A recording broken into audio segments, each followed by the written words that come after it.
Happy Friday, everybody. Coming back to you live with Bioactive Live Q&A, where we're trying to connect with the community and get your questions and touch base with what's going on in your garden. And the best format for this that we've found is that we kind of have our own questions kind of prepared and a topic that we're going to go over with Kevin today, kind of a continuation on episode 4, talking about natural farming inputs, picking up on IMO 3. And so if you're not caught up on IMO 1 and 2, make sure you go back on our YouTube channel and watch episode 4 on this. And in the meantime, and the point being is if you have questions regarding this stuff or really anything going on in the garden, drop it in the comments. If it's appropriate for what we're talking about at the time, we'll get it right up there. If it's not, we'll save it to the end and we can circle back and answer those questions. So with that, happy Friday, guys. Back again with Brian and Kevin. Always a pleasure having you guys on the line talking about the stuff that we love most. So, yeah, Brian, why don't you kick us off with some, you guys want to do a quick update where everybody's at, or should we jump right into questions? Jump in. All right, let's do it. All right, we're going to jump right into some questions here, picking up with IMO 3. Yeah, and again, I just wanted to say that I appreciate everybody that is supporting this channel. I mean, from just a couple of weeks, this thing is really taking off. And I've seen it over the years, working with Peter on that side of things and what it actually took to get, I think they have like 78,000 subscribers. So I just wanted to take a moment to say that we appreciate each and every one of you, the guys that are hitting the like button, sharing all that kind of stuff, the nuanced stuff that you hear every YouTuber say. The reason they say that is because it's extremely important. And for that, and supporting the show, we have Kevin. And I think, in my opinion, Kevin is one of the four set minds on understanding understanding IMOs on a level where he can then break it down for the average person. I feel like a lot of us are educated, but might not necessarily be like secular PhD type educated. So a lot of us just like to work with our hands or see something and watch somebody do it on a YouTube channel instead of reading a book. So that's kind of what we're doing today. Is to sit here and kind of talk more about IMOs and breaking down stuff for the average person, the beginner person, because it's resonating so much with the community. And I hope you guys will then take what Kevin's teaching you tonight and each and every Friday night and run with it and experiment with it. So the first kind of questions, if you guys want to get back into like the early IMOs and all that, that was from Kevin. He explained all of that on the part 1. So officially this is part 2. If you're just joining us today and you didn't know that, I would check out part 1 to maybe understand some of the things that we're going to talk about this evening. So especially with some of the people out there, Kevin, there's Luna, and then there's Marco, and then there's you, and there's Chris Trump, and then there's KNF Drake, and there's just so many different minds and thought processes on this that not everybody agrees on everything. And so what I wanted to kind of kick off this show tonight is understanding more about creating the IMO boxes. And, are there other ways to gather IMO 1, especially IMO 1, besides collecting in a box in the woods? And there's obviously a lot of different thoughts on this, but we'd love to hear your personal opinion. Yeah, you bet. Great question, Brian. Thank you. So thank you, everybody, for being here and hanging out with us. The KNF style of IMO 1 collecting, we'll start with it, kind of where it all came from, and then I'm going to give you some other ways that I have experimented and had success with. The KNF style is to get preferably a cedar box, about a 12-inch by 12-inch square box. You can make it bigger or smaller, but you have a cedar box. You got a little bit of breathing room on the bottom. Maybe you drill a hole or two in the bottom or the side, but it will hold your cooked rice. And on top of the box, you'll have probably a screen, a wire mesh screen, like chicken wire, probably stapled in. You could put cloth over that, a mesh cloth, but that whole thing goes out into the woods. Like you find a spot by an old stump, a dead tree, or you find a place got a lot of mushrooms growing in it, just stuff like that. You just kind of just pick a spot that you want, and you put that box there, and you leave it, depending on your temperatures, depending on the environment, you would leave that there for about 3 days, maybe 4 days. And in the KNF style, you want to go out there and you want to see lots of white hyphae. That's what you want. They don't want any colors. Colors come from bacteria and yeasts and things like that. But that mycelium hyphae will be nice, pretty, and white. Now there'll be other things that'll fool you. There'll be little pin molds that come up and look like a hyphae, and they'll have a little black head that pokes out on the top of it. And so you kind of you'll see different things, but you're looking for that nice white hair. When you've got a nice collection, like all the rice is pretty much covered, sometimes it'll be really covered. You've seen Chris Trump where he's had just inches of it on out there at some of the places he's gone to. It's not going to be like that for most people, though. You're going to have a little bit of fuzz on the top, on the top of the rice. It might have kind of gone down in the rice, might be up the side of the wood, but that's what you're looking for. That would be a good collection of KNF IMO 1. Now, Jadam style of IMO 1 gathering, they don't really have it, but he talks about all biology is good biology. Just look at it that way. Because if I'm putting out some, let's say you remember Jadam style would be to stay local. KNF is to go out and gather multiple different types of microbiology. Jadam says, hey, we don't have the ability to go out. We have to stay local. We have to use what we have. So let's get biology from our own little farms here. And they would say when you put rice out or whatever medium you use, if you have mycelium growing, good. If you have bacteria colors and yeast colors, then good, because that is your local IMO. Those are the very first things that move in to the rice. That it's not really the saprobes that come first. You kind of like have a little bit of building that needs to happen on the rice, and a little bit of decay and rot starts to have to happen with these early microbes that come.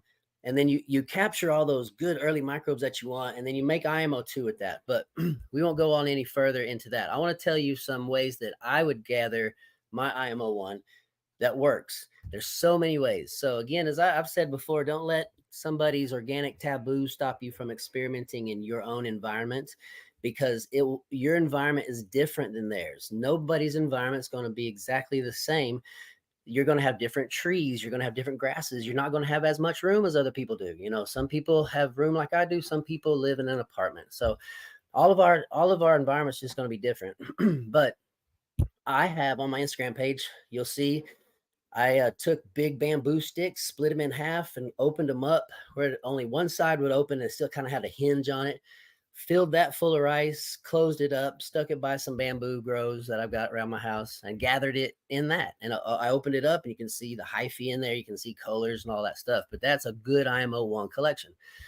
So in bamboo, there is one of my favorite ways now, and how I'm probably going to keep doing it, is to cook a good amount of rice, like 3 or 4 pounds of rice, and use a tote. And I'll let the rice all cool down. It'll set out for a day, just letting it cool off and just kind of fluffing it and stuff like that, letting it cool, the heat get out. But then when I get my hands in it, I will just sift some IMO 3 on top of it. Just the light little dusting particles are the best. Get that dusting in there, mix it up, dust it again, mix it up, and then make sure it's got some heat. And that's going to create beautiful hyphae. It always makes big, pretty hyphae hairs all over, and the colors will come later. But the mycelium hyphae love that way. And the reason is because IMO 3 is full of those fungal chains that's actually what you're creating. So you're just dumping them right back in there on that rice. So that's a really good way to do it. A lot of times I'll be traveling, and I'll have just a plastic bag, and we pull over by a gas station, or we're staying at a hotel. It's in the woods. I'll go find sponge wood. I'll go gather some IMO. I'll get the leaves that have the little hyphae all over it and stuff like that. Give me a good 5-gallon bucket full. And when I bring that 5-gallon bucket of material home, I can put I put a plate down or a paper bag, or I just put cooked rice on top of the material in the 5-gallon bucket. I'll put a lid on top because biology likes dark and heat. And those are the things that you need. You just need some darkness and some heat, and that rice is going to get inoculated with all the material that's in there. And that's a good KNF style of doing it. Actually, if you're a KNFer, collect as you drive places. Have a little plastic bag, Walmart bag, gather you some stuff. You don't need much. I mean, literally a handful is enough, and you'll get microbiology from that. So that's a good KNF method of traveling and just always gathering a little bit here and there. Another way that I teach, whenever you buy my bundles, in which they are $100, I got $100 bundles at OKCalyxx But when you buy bundles, I have directions that teach you how to gather IMO from the stuff that I send. And one of the easiest ways is the IMO 3 brown paper bag that I send. I have a direction, a little slit that will come with it on the bag, and it says, try this. Empty all the material out of this bag, cook some rice, put it back into the bag, close it up, put it in front of a heater or someplace hot. And in 3 days, you will have gathered microbiology from my place. And you can make that into IMO2 and label that, OKCalyxx Organics IMO2. And because it came from my place and you gathered the microbes straight out of that bag. So that's how I always do it. I actually got 2 boxes today from different growers. One is in Guyman, Oklahoma. I don't remember where the other guy is right now, but I will dump all of the IMO 3 and all the compost they sent me into probably a UPS box. And then I'll just put rice on top of it, and I'll let it sit there for a day or 3 days or however long it takes. And then I'll gather that rice and I will dump that into my integrated IMO 2 bucket, which is where I put all the growers that send me stuff. I take IMO 1 from their stuff. I dump that rice into the big integrated IMO 2 bucket. And so I've got microbes from all over the place. It's a heck of a KNF bucket. It's got stuff, IMO 3 from all over. It's got Marco stuff in it. Candy Natural Farming, Soil Guru, and the list goes on. So, what can I ask one little follow up that I know a lot of people have because of your views and stuff. When it comes to KNF, you go and you put your boxes out, and you do get, or at least when I was at Chris Trump's events, people are calling it the rainbow of death. Do you feel like that is a wasted bin and you should start over, or is it okay to throw it in your compost? Like how would you guide the new person to do this when it seems like, at least from a KNF standpoint, they have failed putting their boxes out? Yeah. So as a KNFer, you failed. That's how it is. That's the facts. So that's the rainbow of death, because you're getting bacteria on your medium there, and you're not trying to develop bacteria in the IMO 1 through 5, well, IMO 1 through 3 really, steps. You're trying to build fungal networks, hyphae. It's what you're trying to develop. And the problem is bacteria will outgrow fungi all day long. And if you've got wet conditions with a lot of bacteria in there, you can definitely, I've had IMO 3 go anaerobic. I've had too much moisture and it gathered at the bottom. And before I knew it, I had soppy material down here and it went anaerobic and it stunk. And I just dumped it all in the garden. But the idea with KNF is, like I said, white fluffy clouds, all Mycelium hyphae, because we're trying to capture it, move it into IMO 2 phase where we can store it and make it into a liquid, and then apply that to the wood chips, which is what fungi love. And that's when they really start to grow and develop in the IMO 3 stage. The Jadam guy, I would say you just captured a whole bunch of IMO, indigenous microorganisms. That's what you did. Well, now that you can get specific and name them and all that, but the facts are it's all IMO. And another fact is that's what's in the environment eating stuff, because it jumped on that rice to eat it. And so use it. It's a good collection. It's just what you're trying to do in my philosophy, guys, with IMO 1 is I'm trying to gather a condensed area, right? Instead of having a backyard full of microbes, I want to get some rice about this big and load it full of microbiology and then dump that into a 5-gallon bucket. Do that again. Load that rice up with biology, all kinds of biology. Dump it into a small area, 5-gallon bucket, sugar it up, do it again. And so what I've created is a real highly populated mixture of microbiology, right? That's what you're doing. You're trying to make this real rich and dense microbiology or serum, I guess we'd call it, full of microbiology. That IMO 2, the sugary mess. Is just real quick question. Is there like a competition that goes on when there's bacteria in your IMO, like the bacteria versus the fungal growth? I mean, is there any like science behind that being an actual like issue, or like any sort of negative relationship? I mean, just out of curiosity, do you know? I couldn't point you to any studies or anything like that, but It's just a mindset thing, really. it's the focus of the KNF style of IMO 1 through 3. You're trying to develop hyphae chains, that mycelium chains, the networks. You're trying to get good long structures. And when you turn a log over, you see those long white mycelial strains, and it's on wood and dirt, and that's what we're recreating, is just Mother Nature doing what she does. But KNF has definitely been tested, study. I mean, he's got his schooling even of the stuff. He's got, Jadam has all kinds of his tests that he's done on his and things like that. So I'm sure you could look something up if you're interested in that, but I can't point you anywhere other than the fact of my own experimenting with this stuff. I have my IMO 3, I think, has a lot more bacteria than a good KNF IMO 3, because when you move it, it's dusty. It's spory, it's not just rampant, but it's like, yeah, there's a lot of bacteria in there, a lot of spores coming out, yeast and molds and just all kinds of stuff, not just hyphae chains. There's a lot in there, but that's how my stuff is. My IMO 3 is. So What are the to me, follow up? go Oh, ahead. sorry.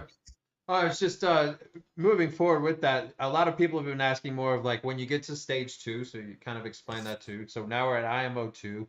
How are you storing that? Are there certain ways, special ways to store that, and are there kind of like aha moments you've noticed, kind of like in the same way with the cannabis space, where glass makes more sense than plastic and those kind of things? Yeah. So the way I do mine is I eyeball everything. So when I put the rice in, I'm kind of like, that's about this much sugar. So, and mix the two together. But the way I store mine is in a 5-gallon bucket outside. Because I'm always like whenever we have rice with a meal, I'll take the leftovers and I go put it in an IMO 3 bucket. And in a couple of days, I'll remember about it and I'll go out there and I'll take that and put it in my integrated IMO 5 bucket or integrated IMO 2 bucket. And I just constantly am putting it in there. Now, when I went out there today, I actually had just put new rice in there about 3 days ago, and I mixed it in. Only rice. I didn't add any sugar. And when I went out there today, there was a frothy head on it, just foaming, sugary bubbles all over the top. And so I was like, all right, I got to calm it down a little bit. So I added more sugar to it, but I kind of don't care if it is always bubbly. This how it's always been. It's just showing me that it's active. Now, that's not good KNF methods. You want to actually have enough sugar with the rice that you put the biology into a dormant state through osmotic pressure and all those things. And there's a good technical way to have a stable IMO2 is a good way to say it. Mine isn't always stable. Mine's active. Now, when I send it out, I mix sugar into it, and then I'll put a sugar cap on it. You can never add too much sugar. When you're doing IMO2, don't worry about overdoing sugar. You can, I mean, it's how, like, in a 5-gallon bucket, and I'll have like big like soccer ball full of rice, dump that in there. I'll dump about 3 pounds of sugar in there with it and mix all that up. And again, I'm just eyeballing it constantly. But when I send it in a glass jar with a lid on it, it will blow the lid off. It'll bend that metal and spew out the side. I've seen it done before. I've done it myself. I've had one blow up in Gasoline Alley. And that's why I just keep it in a 5-gallon bucket. And that's how I store it. Yeah, man. I guess following up with that, so now we've made IMO 2. Is that required to make IMO 3? I know some people will kind of view it as they skip that second step sometimes, and the Yeah. purists, the other side of that, they get really pissed off about that. Yeah. Often I've made IMO 3. I've made IMO 2 less IMO 3. And the reason you use the IMO 2 is, let's say your material hasn't broken down well and it's more of a green wood chip or something like that. But like the stuff that I go and dig up off the forest floors, it's already inoculated. So often whenever I go and get bamboo bamboo IMO 1, when I gather IMO from the roots of bamboo, it will be 6 inches deep, y'all. My mycelium will be 6 inches deep around the roots, and it'll take me 2 digs to get it all out. Throw it in a bucket. There's no need to cook that. There's no need to mess with that. All you need to do is combine that with wood chips and then get it wet and heat it up. And it's just going to inoculate it, or just going to explode with growth yet again, because those are Mother Nature conditions that were going to happen outside anyway. You just kind of created it in a tote. It's what I'm thinking in my mind. Putting those wood chips and that thick myceliated wood and bits and pieces, mix all that together, get it wet and hot, and you don't need any IMO2. If you're, like I said, if you're just grinding a green wood, a fresh piece of wood, and you're getting, or you got some mulch or something like that, and it's just been dry, then adding some liquid IMO2 to that and some inputs, that'll help that take off and become a better looking IMO3 in the end. So you don't have to use IMO2 depending on the quality of your material when you want to make IMO3. So I'll pick up here. So you said wood chips. Obviously, that makes a good IMO3. I mean, using that as a starter as an IMO3, just finding that in the woods is kind of like gold standard. What other stuff? You use a ton of different things on your channel. Basically anything you have access to. But in your opinion, what are the best things to make your IMO3 out of? Okay, so when I make my IMO3s, I'm making it because the material is plentiful and it's sustainable. I'm not pulling out more than's falling down all the time. there's the river behind my house brings in new river wood constantly, and it's always just spongy as can be. But I'm going out into my woods and I'm using what's abundant in my environment. There are specific ways to make IMO3 that I've done before. And there's other materials that can be used to make IMO3. The point is to use what your environment offers you, whatever's falling on the ground, whatever woody bits and pieces there are that you can rake up. Dry grass works, leaves, hard nuts, shells, the meat of the nuts.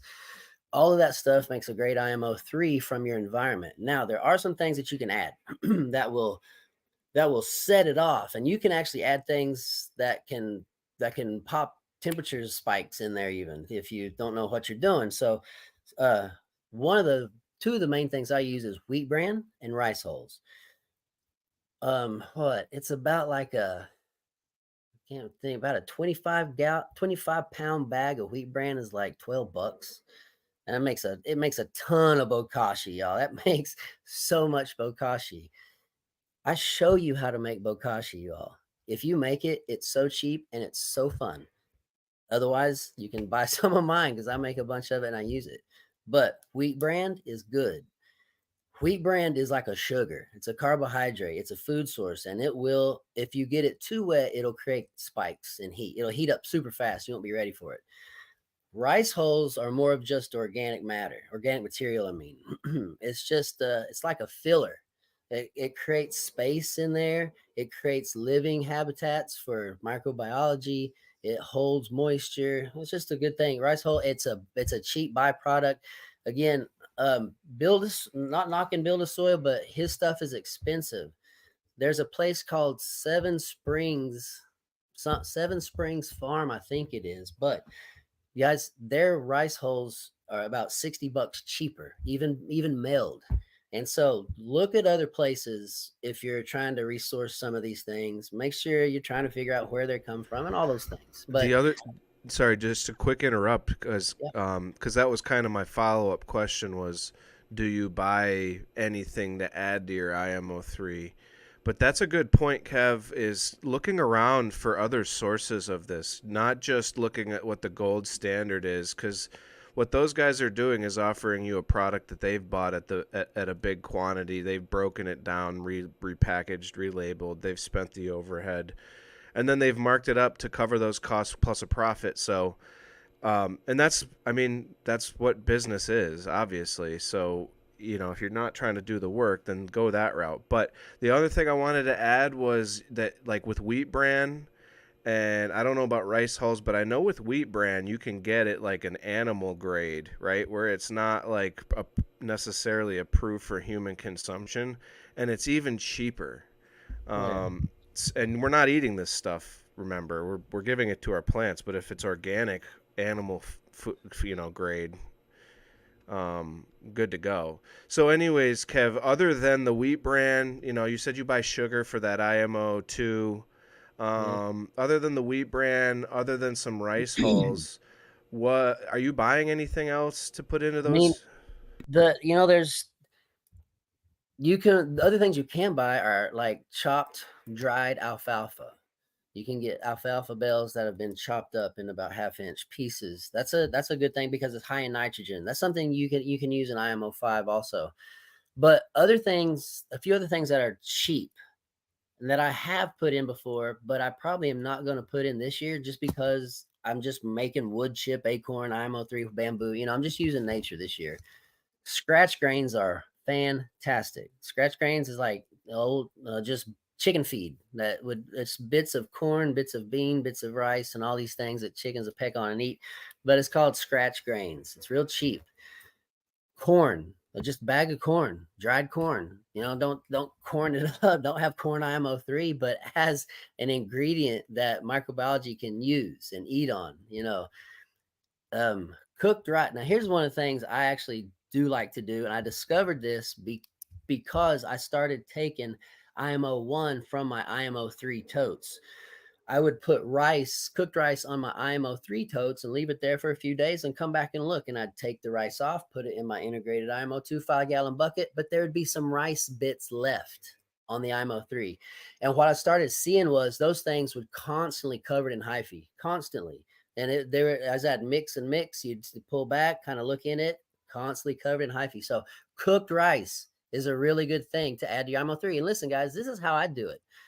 If I got like I do, I have totes of IMO 3 out back.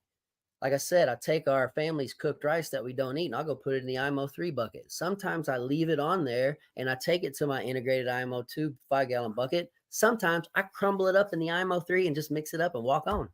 It's just you can do that. It's totally fine. It'll be consumed by the microbiology, and it looks good because it always has a little hyphae all over it. So cooked rice. And then this week I had been talking to a guy for a few weeks and he tried cooked beans in his IMO 3 and it totally works. He showed it on Instagram this week. So yeah, lots of options.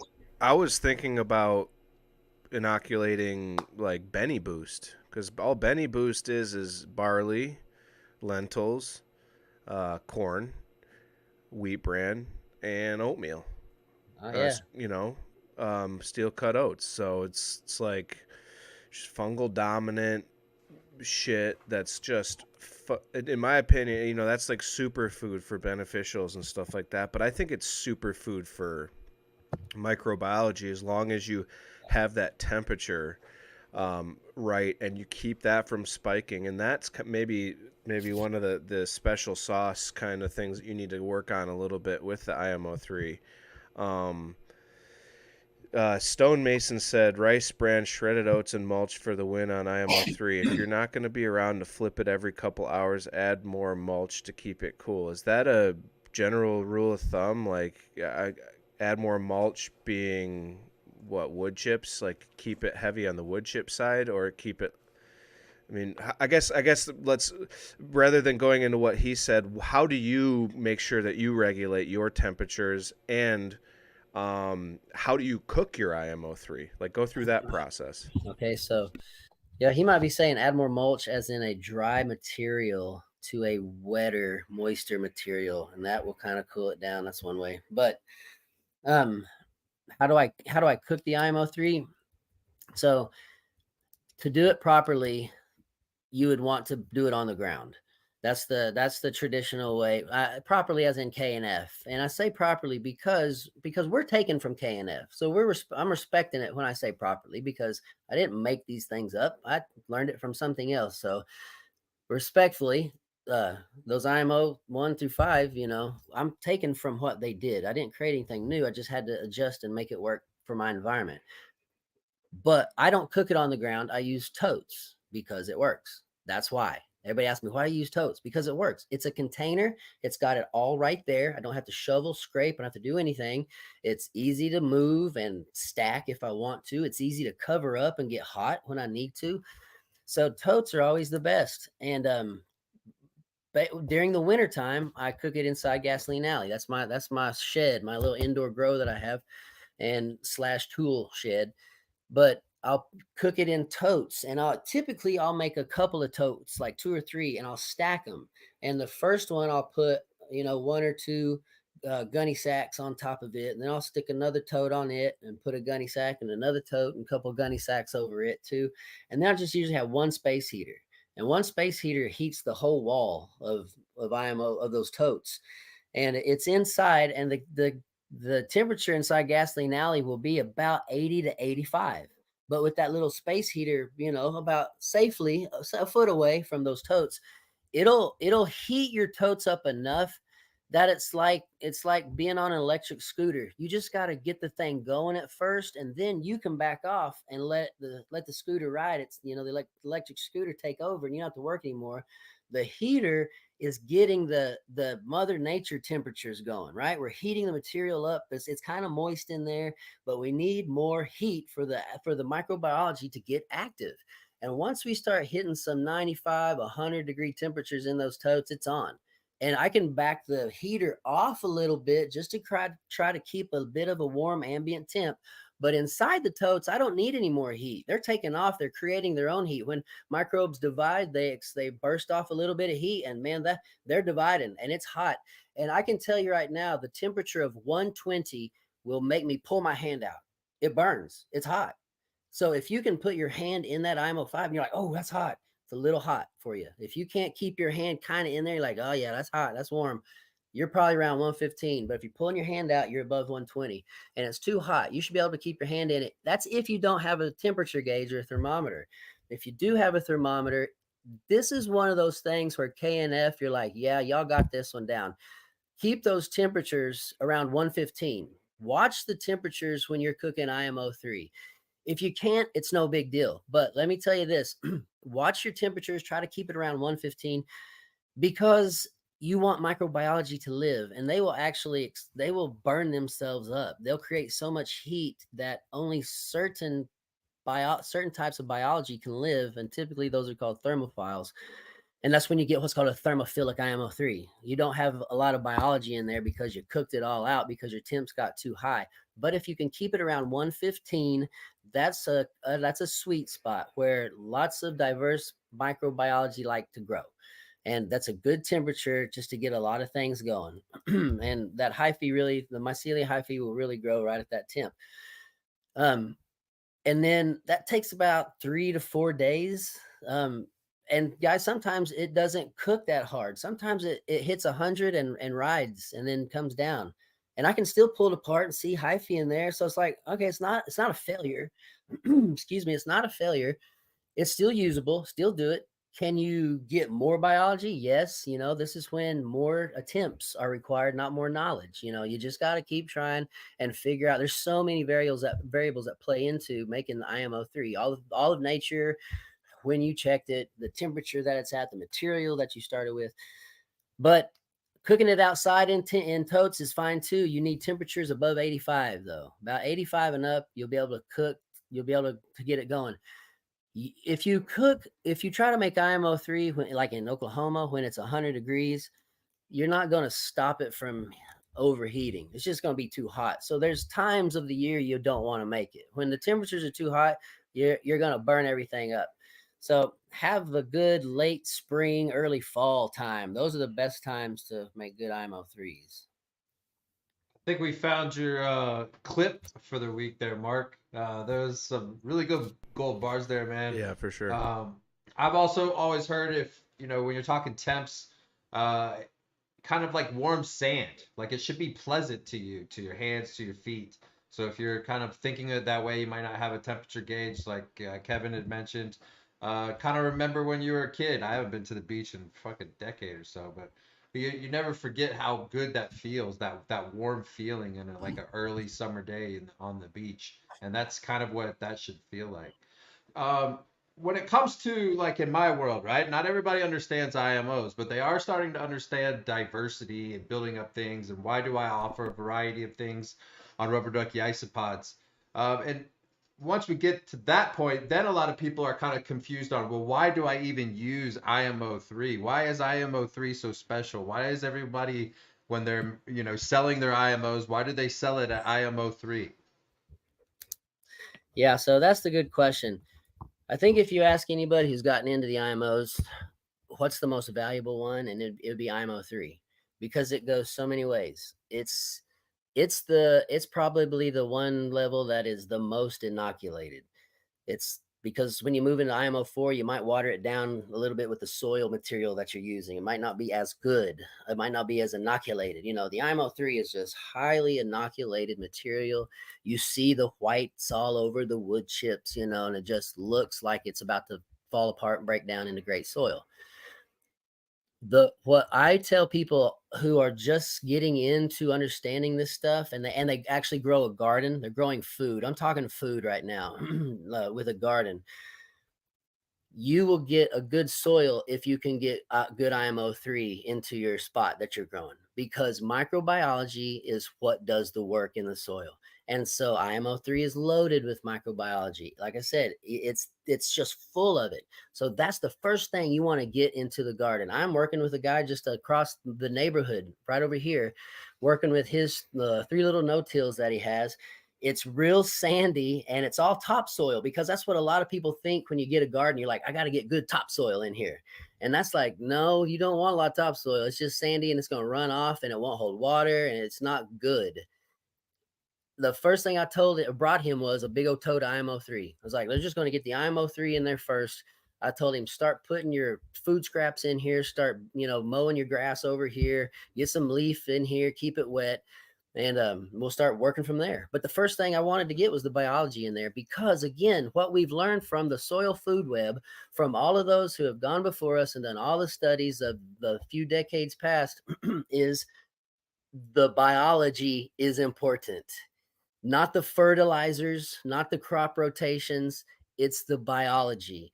And the more we mess with their home, the worse it is for the biology. And so we're just trying to get a good garden area that is high in microbiology. And of course, you're trying to continue to put organic material in there, your compost, dump some JLF. You're trying to help it out as much as you can, but you want biology. So IMO 3 is extremely important to have a good soil. That's the main reason. Besides, you need it to make IMO 4, to make IMO 5. You can inoculate JMS with it. You can use it as a mulch on growing pots or out in your garden. You can put it on top of compost, mix it in. It helps break compost down just like a bokashi would. Bokashi is loaded with lactic acid bacteria. IMO 3 is loaded with tons of IMO. It's going to start chewing that food down for you. So the IMO 3, extremely versatile. It's probably the peak of the IMO levels. Boom. With respect to Friday nights, we're probably gonna have to do a part 3 here, I think, Mark and Kevin. Are we going to pass into the next ones? Excellent stuff, because we got a lot of good questions, and so Let's do questions then. Okay, yeah. yeah, I thought I'd throw it over to Mark, maybe let him kick it off, and then maybe I'll finish a few as well. Sure. But again, I want to thank you boys. I mean, there's YouTube is hard, bro, and to even have 20 people when you first start out giving a fuck about what you're talking about. I hope that you guys see that this hour each and every Friday is valuable. And there's more and more people that are starting to see this because of Mark's tenacity about, hey, man, I think we should record these for real and have them in a proper setup. So for you guys that are on YouTube and for the guys watching on Instagram, if it sucks on Instagram, that's the whole point. We're on YouTube. And again, hats off to Mark over there making it happen and figuring out how to do all this shit behind the scenes, because I don't think Kevin and I could have ever figured that out. No. Thank you, Mark. Yes, sir. You want to kick it off, Mark? Yeah, it's my pleasure. It's to me, it's fun to be working on something that I'm excited about and passionate about, and yeah, putting in work with you guys seems extremely meaningful to me. So, um, yeah, I wouldn't rather be doing anything else. All Yeah. right, so I guess should we take that first one? This one's for Brian. We'll take a step back real quick from natural Yeah. farming. Brian, what are your top three isopods? I think probably your favorite three, or maybe your best three sellers. I don't know, most popular. Yeah. Well, I'll go with best sellers because maybe that's what matters when you start talking about this. So the ones that actually make a difference. The first one would be dairy cows. They're so prolific that a lot of people, especially when they get pretty good at breeding isopods, uh, it's comical how many you'll have. People give them away, but that's the whole point of using a dairy cow is that it's kind of like this trifecta. You can use it as a feeder because there are so many. So I can sit here. I have a bearded dragon next to me here. We used to show him off on Instagram and stuff. But he's being fed only by isopods and a variety of different isopods. And even in that tank, the dairy cows are still going to be the big Debos of the area. They're still going to take hold. It seems like they will bully. They'll take nutrients, but they're also feeder isopods. So it doesn't really matter to me when I'm using the dairy cows. Now, when I'm trying to scale things back and I'm actually bringing these to market next week, there's an orange dairy cow, or they don't necessarily have the spots, but when you say orange Porcelia laevis, some people get confused with like Spanish orange, morena, a few of the other ones. So these kind of orange dairy cows without the spots, they don't breed as quickly, and it's taken me probably this is almost like going on 2-year project. To get them to breed as fast as I think that they needed to breed. And so that would be my second one as far as being something that is effective. And the orange dairy cow are so prolific on protein that they will eat each other before they're going to eat your plants. And so that's what I think. That's why I've been hesitant on trying to release these, is because I wanted to make sure that everything was on point when we started to talk about these things. And then the third one, honestly, would be the rubber ducky. I mean, that's the whole point. I named my company and all this stuff after it. It was discovered in 2017 in the caves of Thailand, so it's not necessarily even been around that long. And there's so many different other Cubaris species, rubber duckies being the most famous one, that we don't even know what's out there. And there's a lot of people that are continuing to go into these remote places all over the world and find these extremely rare isopods. I mean, there's ones with these little spikes on them. I mean, it's a whole like another macro world. And so if you're into isopods, not only myself, but I think in time might have other people that have collected these super exotic ones that I don't even have the ability to get on the show because they've expressed coming on here. So I just wanted to throw that to you guys that because of the success of the show, that more and more of the people in my little world of isopods are watching on Fridays. So appreciate that, guys. And a quick side note, it's similar with the springtails. These exotic springtails, some of them are coming from abroad, overseas. Certainly not as much emphasis as these cubaris coming out of like these caves over in Thailand and these exotic locations across the world. But there's guys that are actually pulling these out of ecosystems of the Midwest. These like some of the ones that I have coming down the pipe are absolutely gorgeous, and they came out of like Illinois soils, Oklahoma soils, Indiana soils, so Michigan soils too. I have some like Michigan species that I have coming out. So really cool shit, man. Like you said, on a macro, micro scale.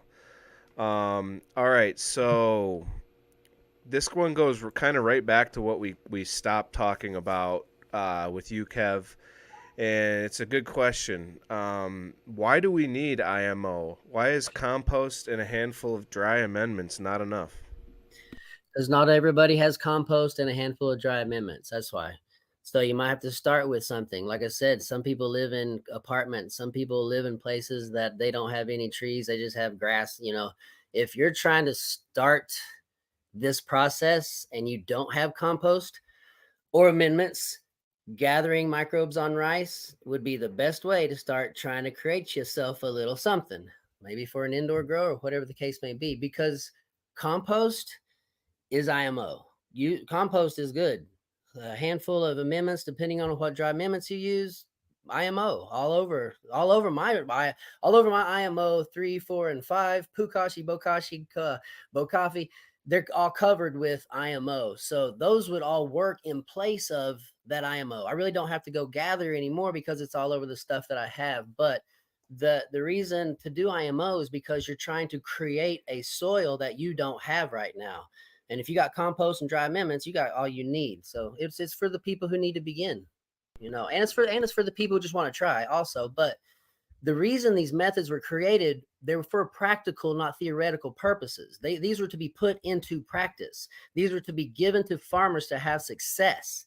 That's why they were created. So the first step is we got to get microbiology, like I said. So that's the first step. You got to gather it, and then you got to learn how to store it, and then learn how to inoculate and move it on.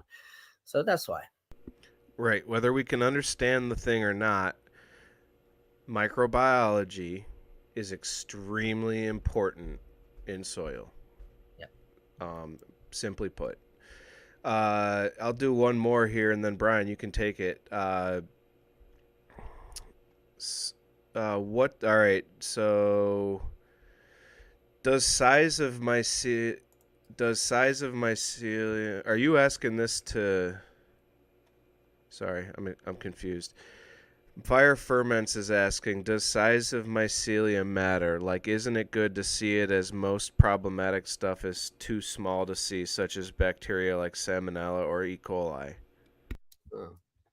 Size of mycelium doesn't matter. I'm not sure if I totally understand your question, so I'm just going to answer it in the way I think I understand it. Size of mycelium doesn't matter. And actually, it doesn't matter in the sense of if you only have small hyphae, it doesn't, like, it's still there is my point. If whether big or small, if it's there, it's there, and it's going to multiply. Now, if you have big long strands of hyphae, that it's been there for a while. It's been growing. And if it's gotten thick, that mycelial strand, that white cover, is a protective cover from UV lights, from temperatures and stuff like that, because down underneath that white layer, you're going to have fungi, bacteria, you'll have all kinds of stuff now underneath there. But that fungi is building that hyphae chain. That's how it works. I believe it's like a one-celled chain. It creates another one. It's just all chained up, and you can see the length of it on the microscopes. If you look online, you'll see it. That's why we're saying hyphae chains. So like bacteria that you can't see, yeah, that there can be dangerous bacteria, but the bacteria also are good that we can't see also. So don't worry about size of anything. I guess in one sense, you're just trying to gather lots of microbes, and they all look different.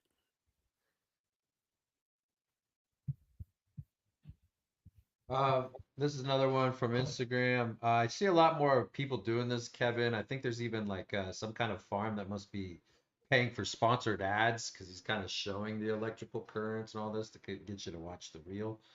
So have any of you experimented with occasional electric current through your indoor beds? Not efficiently. I put some things in there, but I don't even know if I put them in there right. They were homemade from a dude that sent them to me, and I was like, maybe some. I'll throw them in there.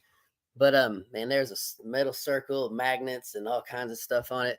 But I mean, I didn't tell a difference or anything like that. Now, that does not mean whatsoever that if you're growing outside and you've set up some copper, whatever you've got to do to get that electromagnetism swirling in there, guys.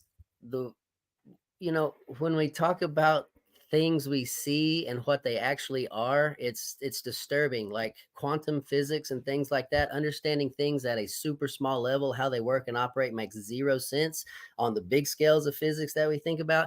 So it's mind-blowing what happens that we don't know. Back in let's say before the Younger Dryas period, when there were civilizations that did know how to manipulate nature's power, they did great things. Whereas in our civilization, we try to control nature's power and limit it and try to create our own powers instead of manipulating the powers of nature. I mean, we illegalized cannabis, first of all. What the heck? You know what I'm saying? Medicinal mushrooms, all kinds of things that we try to say, no, we got something you can take. It's cheap, and here it is. No, I don't want that. I want nature because it's vibing with me. I'm part of nature too. So there's way more that goes on than what we can see. Do I think it works? Yes, I think it does, because this is the way the world works. So that's my short answer.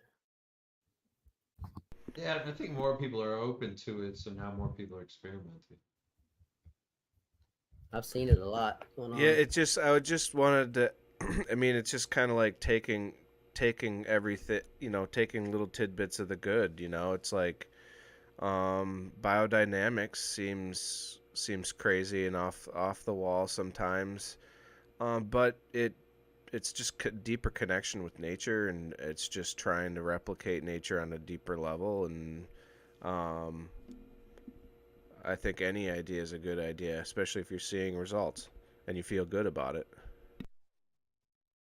There's another one for you, Kevin, from Rick. Shout out to Rick. He's watching a lot of these shows, not even just this one.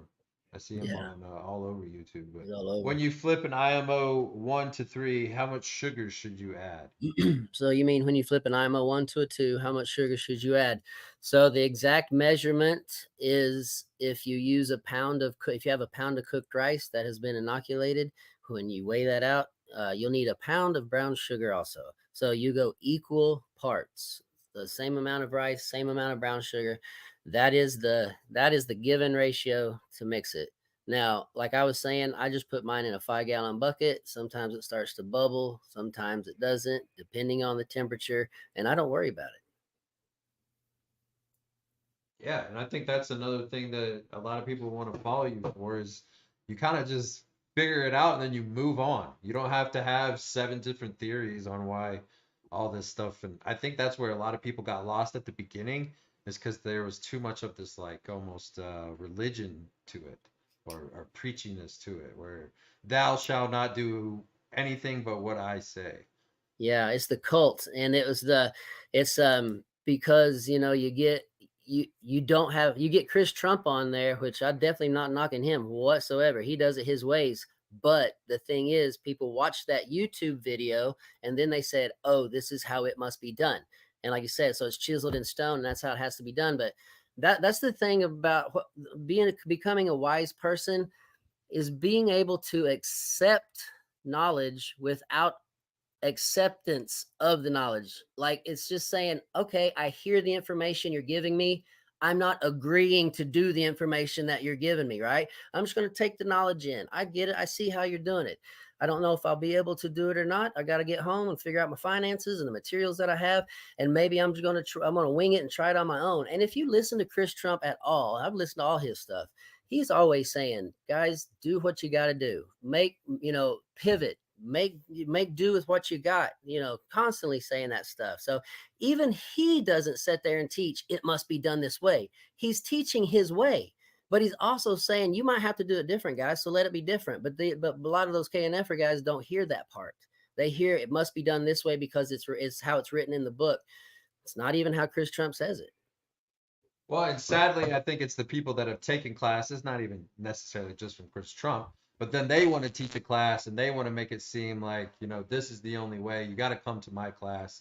I think that's where that weirdness comes from. And it Yeah. does seem to be dying down now as well, where people Yeah. just kind of. So from Gobble Grows, shout out to Gobble Grows, thoughts on using fermented scratch grains?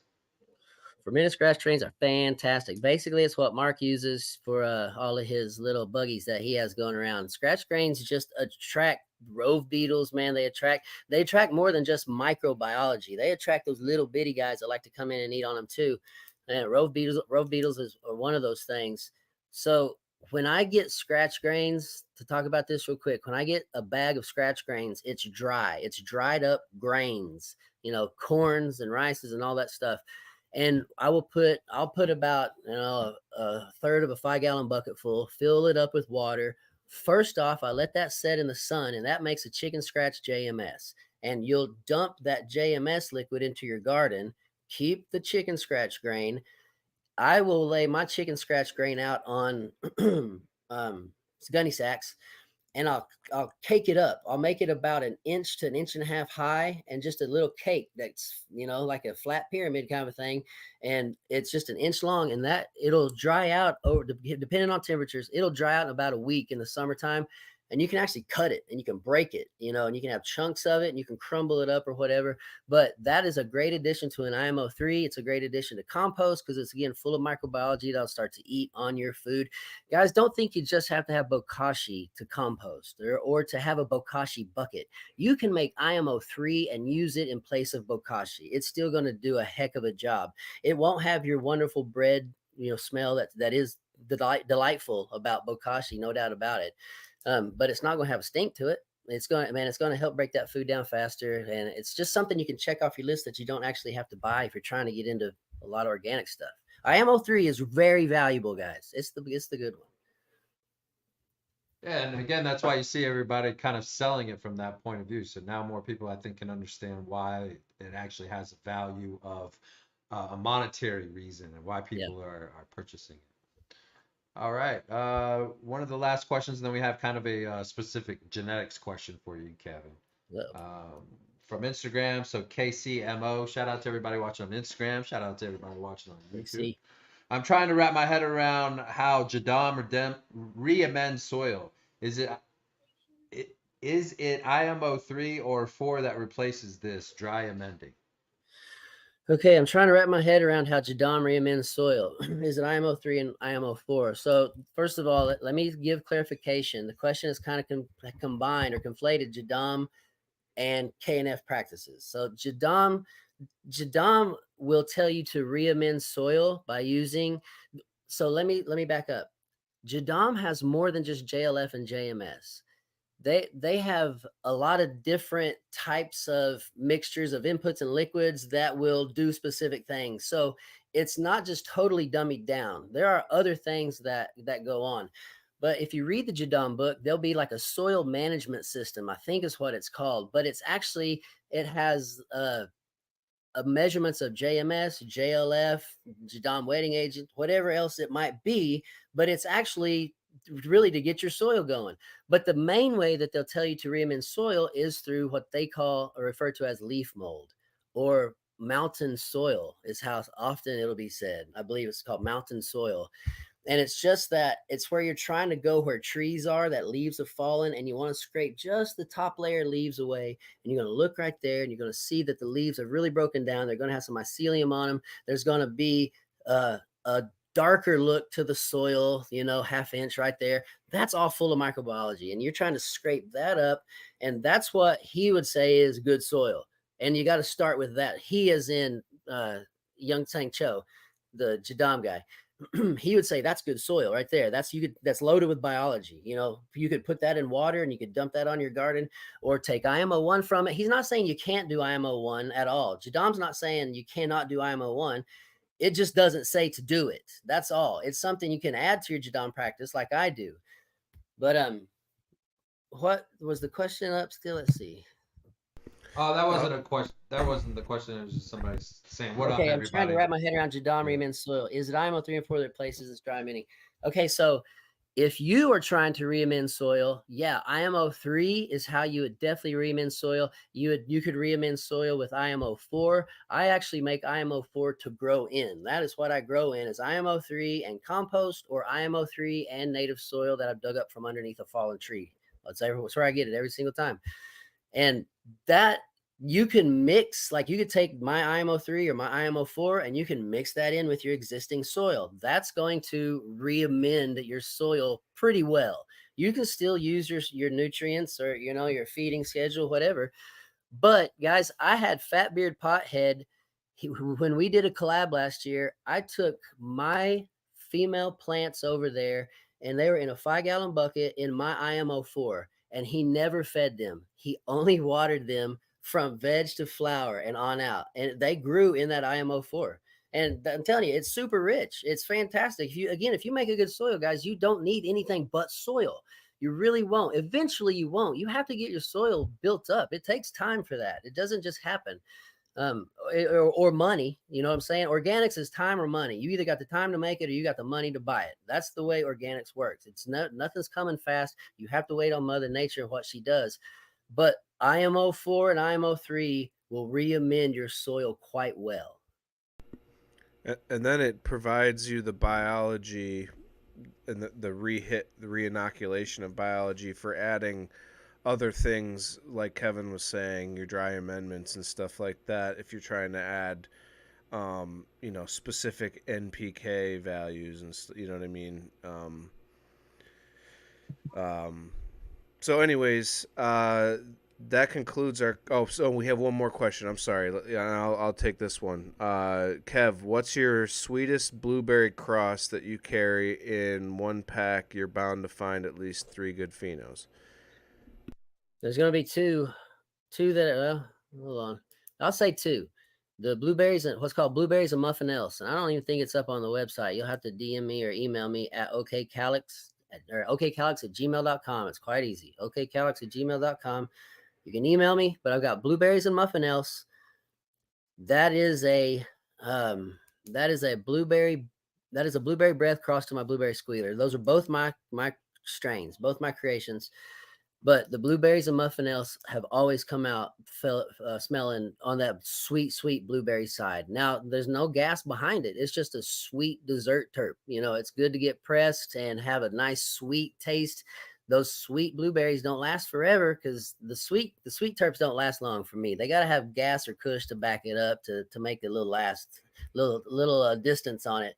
But the other one would be the blueberry squealers that are FEMS only right now. That's a collab between me and Ganja Farmer. He took my blueberries, squealer killers. Squealer killer. That's the one that's up for sale right now. FEMS only, collab between me and Ganja Farmer. Shout out to Ganja Farmer Genetics. He took my blueberry squealer and he crossed it with a Gorilla Glue 4 cross to Urkel. And they've come out very blueberry, and those would be the 2 that I would shoot for: blueberries and muffin else, and squealer killer. So, keeping it with you, Kevin, what kind of shout outs you got going on? Any specials? What's going on over at OKCalyxx.com? You bet. Always shout out to Kid Mac. He sets up the website. He does all the Zoom stuff. He's helped me do all these Zoom videos that I've been doing, guys. Shout out to Kid Mac. Good guy. So I want to kind of let everybody know, you've been seeing on my Instagram on Saturdays at noon. I've been doing Zoom calls with 5 people for free, and we're just getting on there and letting questions fly. And if you don't have questions, I'll have plenty to say. I'm just going to be going with the times of the environment. What should you be doing right now? What are things you could be doing right now? What does your garden look like right now? Those kind of maintenance questions around your homestead. But if you have questions, well, I'll be answering them, and you get follow-up questions. I answer it, then I move to another guy. Ask your question, I answer it, follow-up question. That's kind of how we like to do it, just so everybody gets a round table. Everybody gets a question in real quick. But you'll sign up on those by going to OKCalyxx, OKCalyxx.com. You'll click on the sandwich bar, and you'll see educational classes. Click it, and then you'll see Jadam gardening Q&A, and that's where you can sign up. Now, right now, I'm doing free classes because it's time to garden. I really want you all to learn how to do these things. I want you all to try to start growing garden, try to start growing food. It's such a big mental health thing that is wonderful. It makes you feel good. It gets you outside. It gives you other things to do if you have addictions. And it's all around great thing to learn, guys. Learn how to grow your food. And so Zoom, Saturday, noon, I'm having free classes. It's full this Saturday. I haven't opened the next Saturday up yet, but I will. I'll be probably doing other classes and just classes of me and 5 guys learning how to do a good IMO 3, learning how to do a bokashi, learning how to do things like that. Just keeping it small, keeping it pretty cheap, and having a good time talking to you guys. The other thing is on my website, OKCalyxxshop.com, I've got $100 bundles up, and one of the best deals is going to be that IMO 3 starter pack. I believe it's a 115 pack. It's at 100 right now. There's better deals. There's 130, 125 bundles that down all the way to 100. But the IMO 3 starter pack is what you could use if you can start scraping up. You're not late. You're not too late to make IMO 3, guys. Just because you see me cranking it out, you're not late. I'm not making my IMO 3. I'm only prepping my material to wait to the temperatures to get a little warmer. Then I'm going to bust out a bunch of IMO 3. So you're not too late. If you get that IMO 3 starter pack, you'll have all of the inputs, all of the directions, everything you need, websites. You'll have lots of help in that box to get you started on making your own big old fat tote or 5-gallon bucket or whatever the case, trash bag, full of IMO3. You just got to go scrape up the material. So go check out OKCalyxshop.com. Brian, what do you got going on, my man? I was going to Salt Lake City this weekend, but my wife is considered high pregnancy or high risk. And because of the blizzard and all of the things that have happened, they said that that would not be advised. So I'm going to be sitting at home working on the website. It's something that I've been wanting to do for probably months, to be honest. And I'm excited to put all that together because the following week we have something called Repticon. And again, that's where we hope to kind of kick off more of the spring and summer sales. And I appreciate again everybody that is supporting rubberduckyisopods.com and shopterrariumtribe.com. Those are just I'm so grateful. That's all I can really say, man. Just to have two things that are popping off the way that they are. So I saw you had one of your biggest sales. What was that, this week, earlier this week? yeah, Tuesday. I've never had. I've, again, man, I'm just so grateful that, like, for whatever reason, man, we keep doing these things. This is just, in my opinion, free good karma for everybody that wants to sit here on a Friday night instead of going out, like we had mentioned, and doing the club scene, especially when you're younger. And I think Kid Mac and some of these other, they seem like younger, probably smarter people than myself when I was their age, putting shit together. And so to hear older people kind of say, like, hey, you're on the right track. I hope that you guys hear what we're saying. I hope that you guys realize these skill sets that Kevin's giving you, some of the options and the ways to protect your farm, what Mark has, and then if you want to fuck around with isopods, you know who to call. But these two boys have something that is going to really benefit the cannabis world, and I think that's something that makes a huge difference for these Friday nights for people that want to not only grow great cannabis, grow great soil, but how do you protect it in the end? And in my opinion, there's nothing better than Mother Nature. So I'll throw it over to Mark to finish this off, and happy Friday, everybody. Thanks, Brian. Yeah, I have a sale going on effective tonight at 8:30. Just started. I haven't posted it on Instagram yet, but if you're on my email list, you got notice. But it's 15% off all colored springtails, and the My Beneficials hoodie is going to be $40 shipped this weekend. So it's an awesome hoodie. I want more people to get it on and have it. And it's a little different than the one. This is volume 2. Sorry, I'm backwards here. What the fuck's going on? There we go. It's got the little insignia on the front. I'm totally backwards. And then on the back, it's got the friends with benefits. So that's on the site at mibeneficials.com, and then it's 15% off all colored springtails. And we have some awesome species like I was talking about earlier. We just launched the giant silver bullets, which are these huge, really active, super cool, super aggressive cleanup crew, and they're really good in a semi-arid. And then we have a bunch of semi-arid stuff coming because a lot of the stuff that we carry, like the reds, yellows, blues, purples, I mean, they're all going to do way better in a humid environment. They'll do okay in a semi-arid, but it's not really. You're not going to have like booming populations. So it's nice to have a diversity of offerings because there are people running, drier setups for drier environment species of reptiles and stuff. So, well, the best part of that is that the high-end springtails love the same environment as the designer isopods, so you can kind of get the best of both worlds when they are a tropical species. Yeah, Got they go. anything for fungus gnats? Yeah, we do. The biodiversity packs. If you haven't heard of them, they're amazing. We call it the Bioactive Fungus Gnat Eliminator, and it's a collection of soil-based beneficial insects that will predate on your fungus gnat larva. It'll kind of cut the life cycle off at the larva because they'll actually eat them. But then it also fills kind of on the back end of that, and as important in my opinion, it fills the zone with healthy competition with good beneficials. So it's really just a heavy inoculation.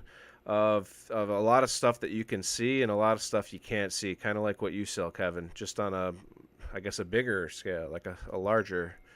So Uh, I got that package, that anti fungus gnat stuff, and it is the best stuff I've ever seen in my life, for real. My so I made a video, and the last section didn't come out with audio, and I still it does have audio, but that's why I haven't posted it yet. But I posted the beginning and a few days after and a few days after, and looking at my sticky papers, because I had a bad problem of fungus gnats, but I typically don't care.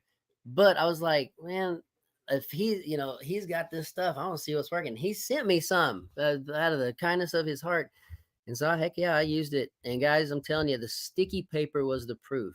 I show my sticky paper, and it's loaded with fungus gnats. And I mean, guys, they're covered. It looks terrible. And then I put that stuff down. I wait about 2 or 3 days. I put new sticky paper down, wait another day or two, and you can count the number of fungus gnats on the sticky paper, right?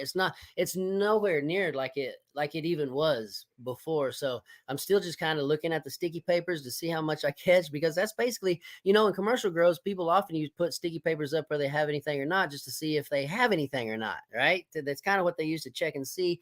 So just putting them down kind of tells you your levels of fungus gnats. And if you don't have a lot on there, something's changed, because the sticky paper proved it. So it's a heck of a deal. And say it right, say it right so I don't mess it up. it's called the Biodiversity Pack, and hyphen the Bioactive Fungus Gnat Eliminator, because Brian, reached out, almost 2 years now.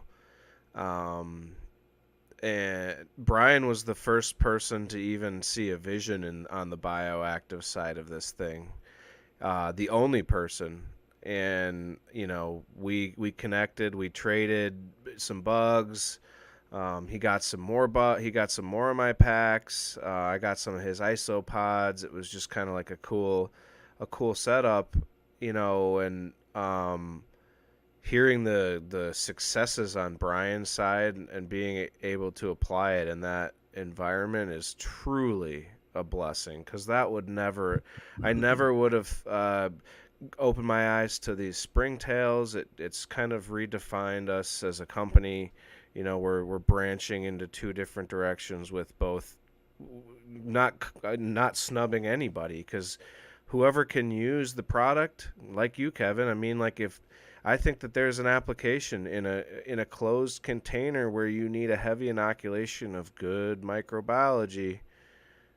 I think that IMO 3, 4, or 5, especially produced IMO 4 or 5, could really, really benefit that world. So this is why it's fun for us to have this conversation, draw this parallel between these two, because there is a parallel. We're all looking for kind of the same thing, but totally different. So, yeah, I love you guys. Biology. Yeah, exactly. We're just For looking for life, ease. small life forms. That's We what I want call it. nature to take the wheel and Yeah. guide us, and that's all it is. But love talking to you guys. Always a pleasure. And oh, and I forgot, we should do some housekeeping. Next Friday is I got noticed my brother's going to be coming out here, and it's actually his birthday next Friday. So I don't know if you guys want to do the show solo. We can talk about that offline, but we may have a leap week here, unless you guys want to roll without me. But other than that, guys, love y'all. And until next week or the following, stay organic.